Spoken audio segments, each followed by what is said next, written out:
having a wonderful day and welcome back to Indigenous Food Friday. Today we are making Mnomen cakes or wild rice cakes with bean paste. Super easy, it takes a little bit of time, but it's totally worth it. So for this, you will need Mnomen wild rice. I get mine either if I go up to the res and get it up in Michigan. If not, get it from Native Harvest. I'll do a close-up of this later. They're Ojibwe owned, all Ojibwe Native, and they do honorable harvesting. It's expensive, but that's okay. I'll get five pounds of Mnomen at a time, and we eat a lot of Mnomen, so we go through it fairly quickly, but 5 pounds will last you a while. And then some dried beans. You can use good old pinto beans, Potawatomi beans, Seneca beans, any kind of beans, black beans, black-eyed peas, whatever you got. Whatever your favorite kind of bean is, you'll need some dried beans, some pure maple syrup, some local honey. This is optional as we drizzle this on top. You'll see why. You can add it or not, totally up to you. And also a shout out to our awesome neighbors who are about 4 miles away, Highland Rim Honey, who gave us a sample of their local honey. So thank you. And then some of our dried sumac. If you don't have sumac, that's okay. You can omit it, or you can like squeeze a little bit of lemon juice on it. But this will bring the tartness out, and it just brings everything together. So if you have some of that dried sumac that we did earlier this year, you're gonna use it. So this is really all you need. Let's go to the next step. Okay, so first I'm gonna get our beans cooking. These have been soaking overnight. And this is about 2 cups of pinto beans. It was 2 cups dried, so it's probably like 4 cups now. Just some water. So you can see it's covered it pretty far. Now I'm going to add a pinch of salt or 2. And a good twig or sprig of cedar. We'll tuck that in there. Now cedar is going to add a ton of flavor, as well as it will make it so the beans don't make you as gassy, if that makes sense. If you know, you know. Now if you don't have cedar, that's totally fine. You don't have to use cedar. I just like it because I love the flavor, and it helps us to digest all of the beans rather than it just make us gassy. So totally up to you. You can add rosemary and thyme if you prefer, or just make your beans with a little bit of salt. So then we're going to cover that, let it simmer for about an hour. I did add a little bit of culinary sage too. You can kind of see it floating on top because I really love the flavor of sage mixed with the cedar in the beans. So if you don't have culinary sage, that's fine. Stick with whatever herbs you're comfortable with or that you have. But for this, I like salt, and then of course my cedar, and then some culinary sage. We're gonna let this cook for about another 40 minutes until the beans are nice and tender. You see they're not quite there yet. Now remember, when we do drain this, keep the broth from the beans, and I'll show you why later. Now I get my Mnomen or wild rice from Native Harvest. So if you are not in the north or the northeast and you can't get your own Mnomen, I highly suggest you go to Native Harvest and get yours. It's an Ojibwe company, all Ojibwe, and they collect it completely honorably, and so I totally recommend them.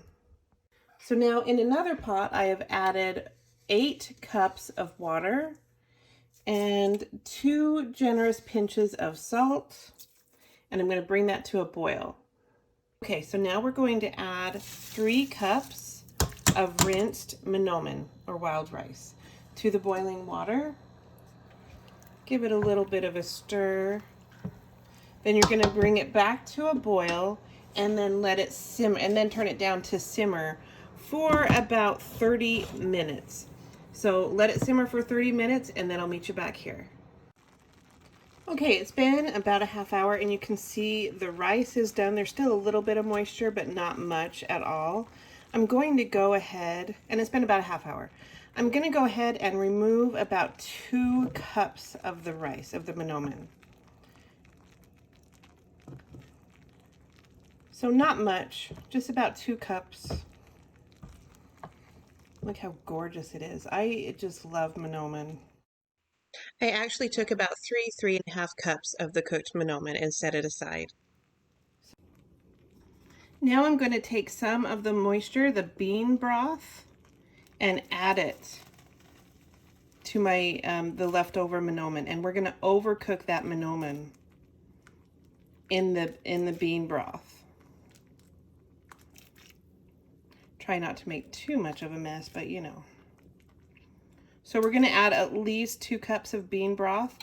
If you're doing this in a hurry and you're not, though I don't recommend using canned beans, but if you are using canned beans, you can just use like vegetable stock or chicken stock to fill this, to overcook the Mnomen.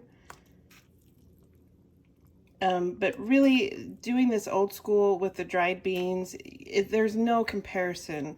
If you use canned beans, it's just not the same, and you will taste the difference. Now, if any of the cedar or your sage gets in with this, that is fine. It's just going to add to the flavor. We're all going to be mincing this up later on anyway. So that should probably be enough. And now we're going to return the rice to simmer, the Mnomen, just on a low simmer. We're going to overcook this rice. And then keep simmering your beans until they're nice and done. We still have a ways to go on these guys, but that's okay because we really want to overcook this rice, the Mnomen. Okay, so we'll let this cook. I'm going to bring the beans up to temperature a little bit more so they'll catch up, and then just put this rice on simmer for probably another 20 minutes to a half hour. And I'll meet you back here. Okay, so here we have our overcooked rice that's been cooking for a while, and then we took apart the regular cooked rice that's just cooked to perfection.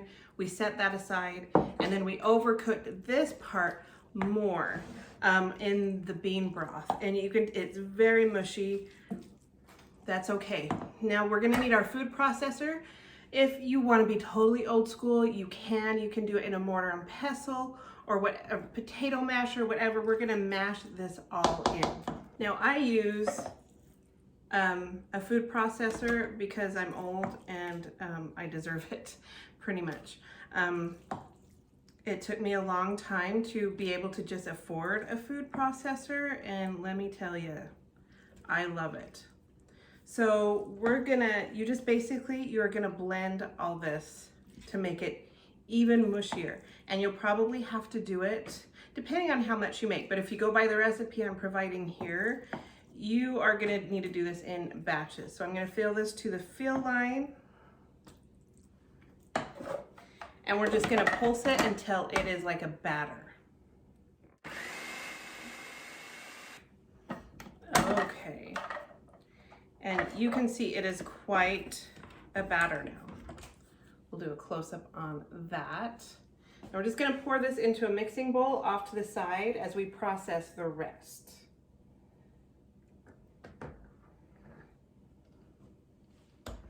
Okay, this is my last batch of all of the overcooked Mnomen that we're putting in here.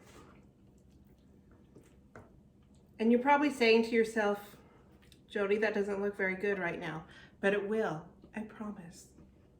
Just stay with me, okay? So get as much of that out of there as you can. And then just a little tip to all you out there, do the dishes as you go. That way when you're done, you're done. You don't really have much cleanup. So as you go, be washing these dishes. Quick tip. Okay, so now I'm gonna go wash this. I'll be right back. Okay, so now we're gonna add the regular cooked Mnomen and a very generous amount of salt. I don't measure things. I really should, but I don't. I would say this is probably a good tablespoon of salt. And then we're going to fold this all together. And having just the regular cooked rice included in this is going to give the rice cakes a really good texture. It won't all just be kind of mushy. You're gonna have some crunchiness there too. It's still a little warm, but that's okay. It'll cool down. And then we're gonna form patties with this and fry them up. So over on my stove, I've got my extra large skillet, the largest one I have, heating up with sunflower oil. But if you don't have sunflower oil, you can use vegetable oil, coconut oil, anything that has a high smoke point. That's good for frying because we're gonna get it nice and hot. So we've just got this all folded in. We like the regular cooked Mnomen in with this because it gives it some texture, something for us to form into a patty, as well as it just tastes better on the palate. Okay, so we're gonna heat up that pan. I'm gonna bring it over here and I'll show you what's next. Okay, so I put on an apron because this part can get a little messy because we're dealing with hot oil. So use caution as well because this is hot. So I want the oil to be, the way that I test it is I get a little bit of water and just sprinkle it. And if it bubbles away like it is right now, I know we're ready. Okay, I've already done one batch and I forgot to film me taking it out, so I apologize. So I'm gonna start again. So I'm using sunflower oil, but you can use any kind of oil you prefer. Vegetable oil, coconut oil, as long as it has a high smoke point. I'm using sunflower oil because it's great for cholesterol. It's really, really light and it has a high smoke point. So with that said, I use an ice cream scooper. It makes it a lot easier than forming it with your hands and then putting it in. It's also less likely to burn. So just half like that, and we're gonna drop it in and then squish it out to make like a patty, all with the ice cream scoop.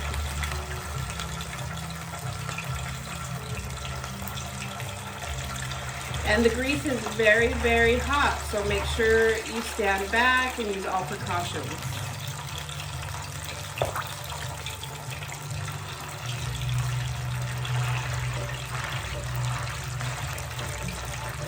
And then I'm gonna let this cook for about 7 minutes on each side. Okay, so I've drained any of the bean broth from the beans that were cooking and simmering. And you can keep that in a jar in your fridge if you want to use that for another recipe, just as a vegetable stock. It works great. So now I'm just going to add those beans to my food processor. It smells so good. You can smell the cedar and the sage. It's delicious. And we might have to do this in batches. Yeah, we'll probably have to at least do this in 2 batches. Now, if you don't need to make as much as I make, just half the recipe. Or if you want to make more, just double it. It's super easy. And if you want more of something, just add it. This is all about what you have sustainably and what you like. So you don't have to do it exactly the way I'm doing it. So now we're going to add a generous pinch of salt, which is probably going to end up to a teaspoon of salt. And pure maple syrup. That is probably like 2 tablespoons, but do it to whichever sweetness you like. And then we're gonna pulse this and make a paste.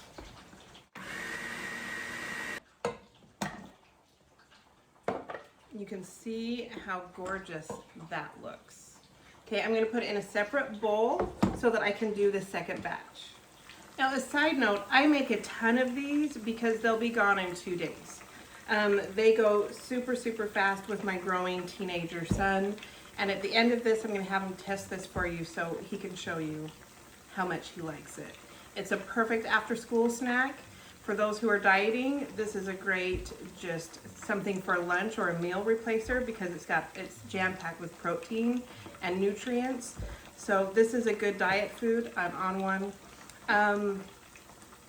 So yeah, it goes really fast. And so you might think, oh my gosh, she's making a ton. No. If you have teenagers or just someone, and it will keep for quite a while in the fridge. So I make a bunch. Sorry, my cat has to really rub up against the screen. So if it's wobbling, it's just Zazu. When he's like this, I call him Zaspole. Okay, this batch is done. I'm sorry I didn't film me flipping it. I just did it and I wasn't thinking. You know how it is. But you know how it goes. So it was about 7 to 10 minutes. I carefully flip them, careful not splatter any grease. Always turn away. But they're done now. About another 5 to 7 minutes on the other side. And you'll want to just kind of scrape the bottom to make sure they're lifting up. And then I place them into a sieve or whatever you have to drain the oil off, because you don't want to take that with you. You want to leave the majority of it in the pan.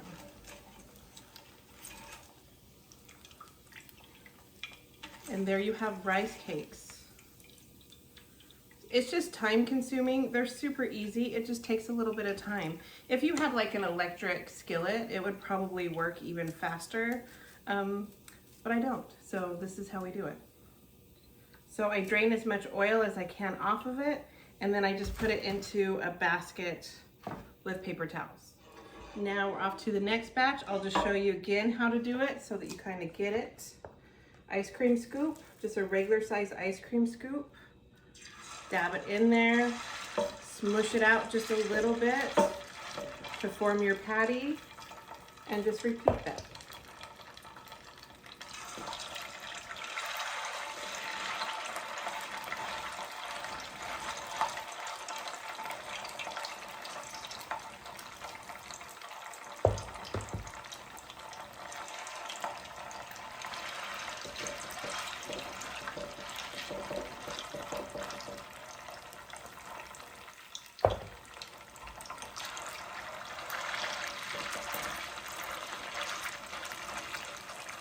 Okay, 7 minutes on one side, and then we'll flip, and 5 minutes, and then done. Like I kind of get the bottom of it loosened up, and then just very carefully flip it over. And make sure you flip it away from you so that the grease won't splatter on you. Now you know why I'm wearing this apron. Over. You can see how gorgeous and golden brown it is on the other side. Okay, so now we'll let this go for 5 minutes, and then that batch is done. Okay, so our rice cakes are done. They're still warm. They're nice and cool, so you can touch them now. So we're going to take our Mnomen cake and then just put on our bean paste. Kind of spread it on there.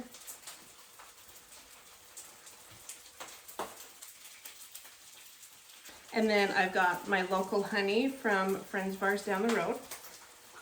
I'm going to open that. And just very carefully, just drizzle that honey right across to give it a little bit more sweetness. And then we sprinkle a little bit of our dried sumac on top.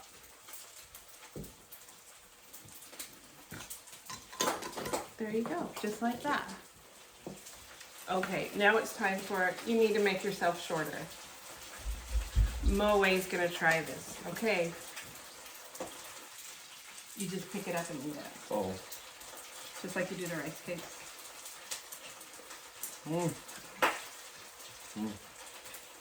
Is this a go? Okay, there you go, you have it, the tall boy. It's approved. So give it a try. Let me know what you think, if you agree with Moe or not. So until then, until next week for Indigenous Food Friday, we'll see you then. Bye-bye.